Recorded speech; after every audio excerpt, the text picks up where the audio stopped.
Hello student, today we are going to study a new lesson, that is metal and non-metal.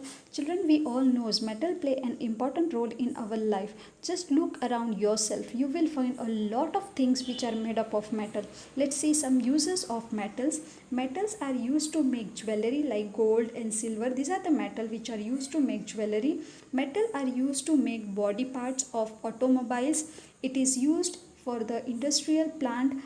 It is like chemical plants, etc. Metals are used in home appliances as well as it is used to make utensils. Metals are used for construction of bridge and buildings, and metals are also used for the electrical work. With that, these are the uses of some metals. With that, some non-metals are also there, which are also play an important role in our life. Let's see some uses of non-metal. Now, non-metal.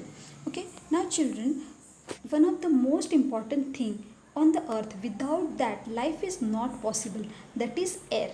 Okay, children, you know air is a mixture of different gases like oxygen, nitrogen, carbon dioxide. Okay, all these oxygen, nitrogen, carbon dioxide, all are the non-metals. Now the other most important thing, that is biomolecule.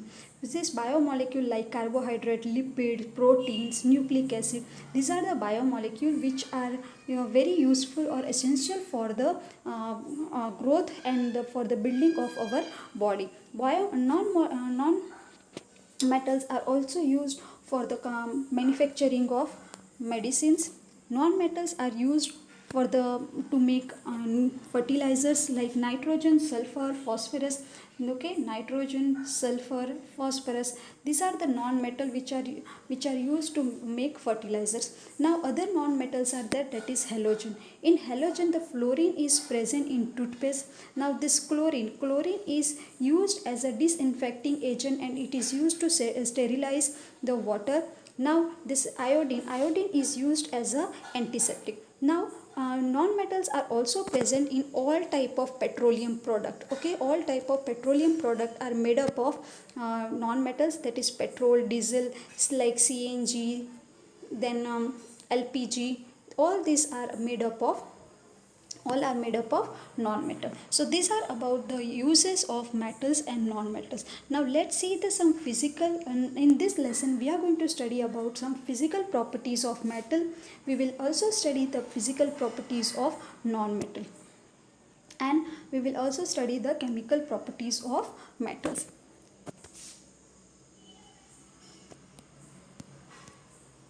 Now let's see the physical properties of metal.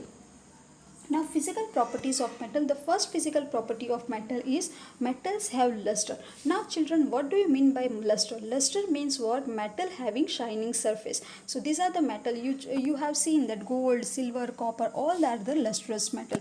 Now metals are generally hard and having high density, but few metals are there which are soft and having low density. These are lithium, sodium and potassium. These are the soft metal which can be cut with the knife. These are the soft metal, that is lithium, sodium and potassium are such a soft metal that it can be cut it with the knife. Now in this picture a person is cutting sodium metal with the knife. Now next property is metals are generally solid at room temperature except mercury. Mercury is a liquid metal. Okay, mercury which is in liquid state, and mercury is used in a thermometer. This is the picture of mercury. Now next is metal having high melting point. All the metals having high melting point and boiling point, but except two metals, that is gallium and cesium. Gallium and cesium, these are the two metal which having very low melting point, that they can melt in our palm. Yeah, here this is the picture of gallium where the person is holding gallium in his hand. Okay, now next is metals are malleable and ductile. Metals are malleable and ductile. Now children, what do you mean by malleability?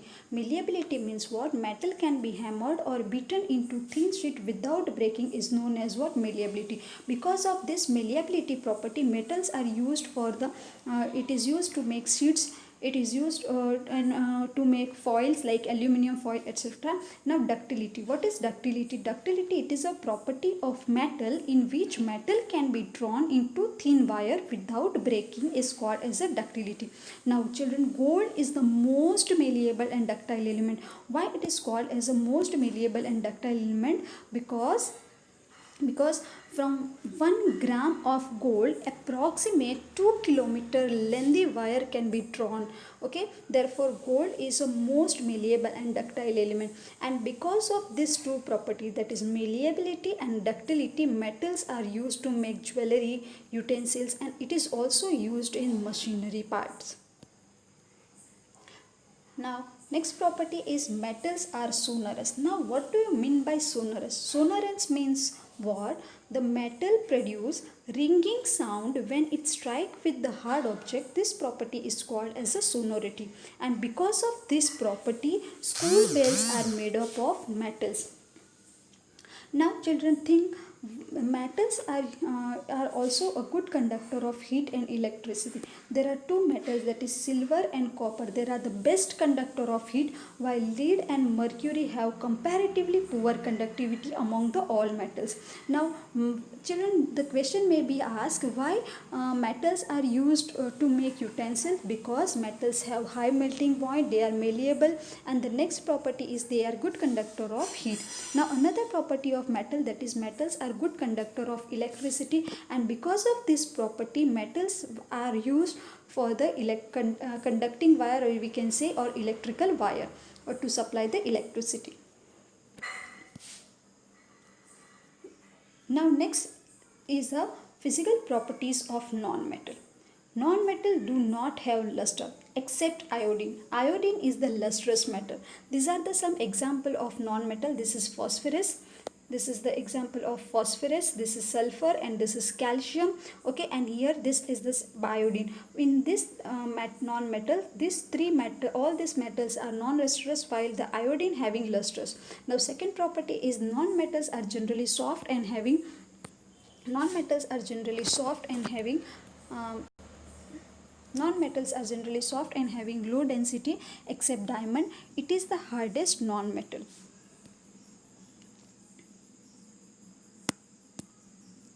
Now next property of non-metal is non-metals are either solid or gaseous in nature except bromine. Bromine is the only liquid non-metal. Okay, this is the picture of bromine. Now here non-metal have low melting point and boiling point, and they are poor conductor of electricity, but except graphite. Graphite is the good conductor of electricity. The question may be asked, why graphite is a good conductor of electricity? Because there are some free electrons are present in a graphite which are help to conduct the electricity. Therefore graphite is a good conductor of electricity. So all these are the physical properties of metals and non-metals.